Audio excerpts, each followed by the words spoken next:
नमस्कार दोस्तों, हम आपका पुनः स्वागत करते हैं हमारी गुरुजी पाठशाला में, जिसमें मैंने आपको शुभाषित रत्नानि के 10 श्लोकों को पढ़ा दिया था।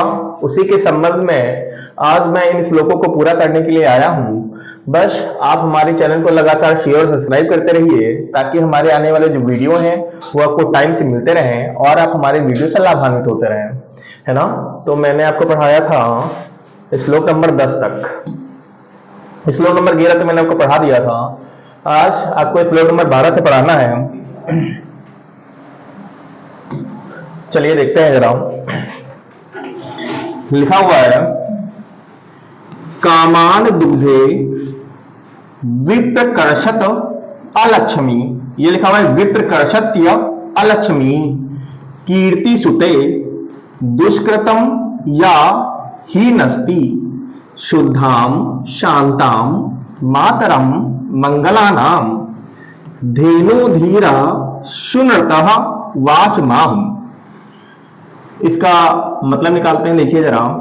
ये लिखा हुआ है वाच। वाच का मतलब होता है वाचन या वाणी, और ये लिखा हुआ है आहु। आहु का मतलब होता है बोलना, अर्थात बोली जाने वाली जो वाणी है, कैसी? सुंदर, अनृतः अमृत के समान, या सत्य में मिली हुई, ऐसी वाणी जो सुंदर अमृत में मिली हुई है। धीरा, धैर्यवान लोग या बुद्धिमान लोग। तो जो बुद्धिमान लोग हैं वो कहते हैं कि जो सुंदर अमृत के समान वाणी है वो धेनु अर्थात गाय के समान होती है। फिर से समझिए, जो सुंदर अमृत के समान वाणी है वो गाय के समान होती है, ऐसा कहना है किसका? धीरा अर्थात ज्ञानी पुरुषों का। फिर देखिए, शुद्धाम, जो सुंदर अमृत के समान वाणी है ये चीजों को शुद्ध कर देती है। शांताम, शांति फैलाती है। मंगलानाम, अच्छे अच्छे कार्यों की। मातरम मतलब माता है। जो सुंदर वाणी है ये शुद्ध है, शांत है और मंगलकारी कार्यों की माता है। कौन? सुंदर सुंदर वाणी। और क्या करती है? कामान दुग्धे। कामान मतलब कामनाओं को, दुग्धे मतलब पूरा करती है, कामनाओं को पूरा करती है। विप्रकर्षत अलक्ष्मी, और विप्रकर्षत मतलब दूर करती है। अलक्ष्मी मतलब होता है निर्धनता को, और निर्धनता को दूर कर देती है। कीर्ति सुते, जो आपकी कीर्ति है, जो आपका यश है। सुते मतलब धीरे धीरे, जो आपका यश है वो धीरे धीरे बढ़ता रहता है। दुष्कृता, दुष् मतलब बुरे, कृता मतलब कार्य, और जो आपके बुरे कार्य हैं हीनस्ति, वो धीमे धीमे समाप्त होने लगते हैं। फिर से सुनिए, ज्ञानी पुरुषों ने सुंदर वाणी को गाय के समान बताया है, जो आपकी सभी कामनाओं को पूरा करती है, जो आपकी निर्धनता को दूर करती है। सुंदर वाणी से आपकी जो कीर्ति है, जो यश है वो धीरे धीरे फैलता है, और आपके जो बुरे कार्य हैं, दुष्कृता बुरे कार्य, हीनस्ति, उनका नाश होने लगता है। जो सुंदर वाणी है वो शुद्ध है, शांत है, और जितने भी मंगलकारी कार्य हैं उनकी क्या है? माता है। उम्मीद करते हैं कि ये जो श्लोक है वो आपके समझ में आया होगा। अब देखिए श्लोक नंबर 13 लिखा हुआ है, व्यतिसजत पदार्थाम अंतरा कोवपि हेतु न खल बहिरूपाधीय प्रीतयः संश्रयन्ते विकसत ही पतंगस्य उदयो पुंडरीकः द्रवति च हिमरश्म व उद्गते चंद्रकांता। मतलब समझते हैं, मतलब है व्यतिसजत का मतलब होता है मिलना। व्यतिसजत का मतलब होता है मिलना। हेतु मतलब होता है कारण। कोवपि मतलब कोई। अंतराह आंतरिक, तो कोई आंतरिक कारण है। पीछे से अर्थ लेंगे इसका। कोवपि हेतु, कोई कारण है। कैसा? आंतरा आंतरिक, कोई आंतरिक कारण है जिससे क्या होता है, व्यतिसजत मिलता है। पदार्था, सभी पदार्थ आपस में, कोई ना कोई कारण है जिससे जो सभी पदार्थ हैं वो आपस में मिलते हैं। ना, नहीं, बही, बाह्य, रूपा, रूपा भी अर्थात रूप पे, बाहरी रूप पे, प्रीतया जो प्रेम है, संश्रयंत आश्रय नहीं पाता है। अर्थात कोई ना कोई आंतरिक कारण है जिसके कारण जो प्रेम है वो बाहरी दिखावे पर आश्रय नहीं पाता है। अर्थात जो प्रेम है वो भावों की मांग करता है, केवल आपके बाहर दिखावे पर जो प्रेम है वो आश्रय नहीं पाता है। विकसति, विकसित मतलब होता है उदय होता है। पतंगस्य, पतंगस्य मतलब होता है सूर्य। उदय, उदित, तो सूर्य के उदित होने पर ही विकसित होता है कौन, पुंडरीका, कमल। और कोई ना कोई आंतरिक कारण है कि जब सूर्य उदित होता है तभी कमल जो है वो खिलता है। और लिखा हुआ है द्रवति, द्रवति मतलब होता है पिघलना, और पिघलने लगती है कौन, चंद्रकांता, चंद्रकांत मणि।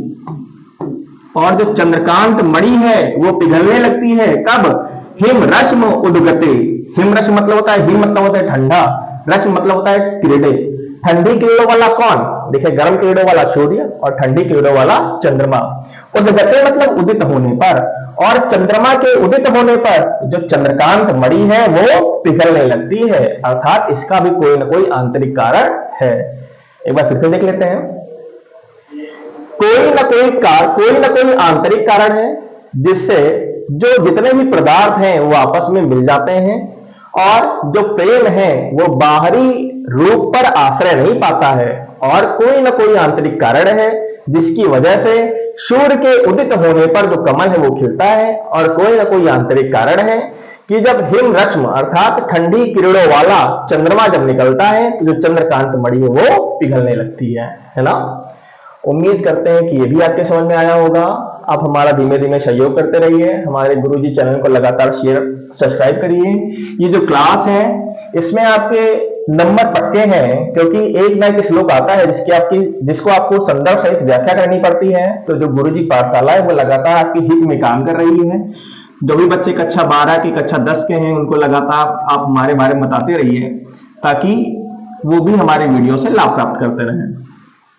देखिए लिखा हुआ है, निंदन तु नीति निपुणाः यदि वा इष्टवन्तु लक्ष्मी समाविशतु गच्छतु वा यथेष्टम अद्यैव वा मरणमस्तु युगांतरे वा न्यायात पथः प्रविचलन्ति पदः न धीराः। देखिए लिखा हुआ है कि निंदन तो नीति निपुणाः, नीति निपुण अर्थात नीति में जो निपुण लोग हैं उन्होंने बताया है क्या कि धीरा, कि जो धीर पुरुष हैं, ज्ञानी पुरुष हैं, निंदन्तु उनकी चाहे निंदा की जाए, उनकी चाहे बुराई की जाए, वा अथवा स्तुवन्ति अच्छाई की जाए। नीति में निपुण लोग हमको बताते हैं कि जो धैर्यवान पुरुष होते हैं, जो ज्ञानी पुरुष होते हैं, उनकी चाहे बुराई की जाए, उनकी चाहे लाख बुराई करिए आप, इष्टवन्तु चाहे जितनी उनकी अच्छाई कर दीजिए। लक्ष्मी समाविशतु, लक्ष्मी मतलब धन, पैसा, संपदा, संपदा समाविशतु उनके पास आके बैठ जाए। गच्छतु चली जाए, वा मतलब अथवा, अथवा चली जाए, यथेष्टम मतलब उसी प्रकार, अर्थात जिस प्रकार उनको लक्ष्मी की प्राप्ति हुई है उसी प्रकार चाहे उनकी जो लक्ष्मी है वो चली जाए। अद्यैव आज ही, मरणमस्तु चाहे उनकी मृत्यु हो जाए, आज ही चाहे उनकी मृत्यु हो जाए। युगांतरे वा मतलब अथवा, युगांतरे मतलब युगों के बाद। जो ज्ञानी पुरुष हैं उनकी मृत्यु चाहे आज हो जाए चाहे युगों के बाद हो। न्यायात पथा, पथा मतलब होता है रास्ता या पथ। न्याय के पथ से प्रविचलंती कभी भी विचलित, पदम मतलब पैर को, ना मतलब नहीं, लेकिन जो धैर्यवान पुरुष है वो न्याय के पथ से अपने पैर को कभी विचलित नहीं करते हैं। फिर से देखिए, नीति में निपुण लोगों ने बताया है कि जो धैर्यवान पुरुष है उनकी चाहे निंदा की जाए, अच्छाई की जाए, चाहे उनकी निंदन तो मतलब होता है बुराई करना, चाहे उनकी बुराई की जाए, चाहे उनकी स्तुति की जाए, अच्छाई की जाए, लक्ष्मी या जितने भी प्रकार की संपदाएं हैं उनके पास आ जाएं अथवा उसी प्रकार वापस लौट जाएं। अद्यय व मरणमस्तु, उनकी मृत्यु आज हो या युगों के बाद हो। न्यायात पथा, न्याय के रास्ते से जो धैर्यवान पुरुष होते हैं वो कभी भी अपने अपने पैर को हटाते नहीं हैं, है ना। ये भी आपके समझ में आया होगा। अब ये हमारा सुभाष रतनानी का आखिरी श्लोक है और इसी श्लोक के साथ ही जो पाठ है ये समाप्त हो जाएगा। चलिए देखते हैं। लिखा हुआ है, ऋषयो राक्षसी माहु वाचम उन्मुक्त द्रप्तयो, वाचम उन्मुक्त द्रप्तयो सा योनि सर्ववैराणाम सा ही लोकस्य निरिति। निरिति मतलब होता है विपत्ति, निरिति मतलब होता है विपत्ति।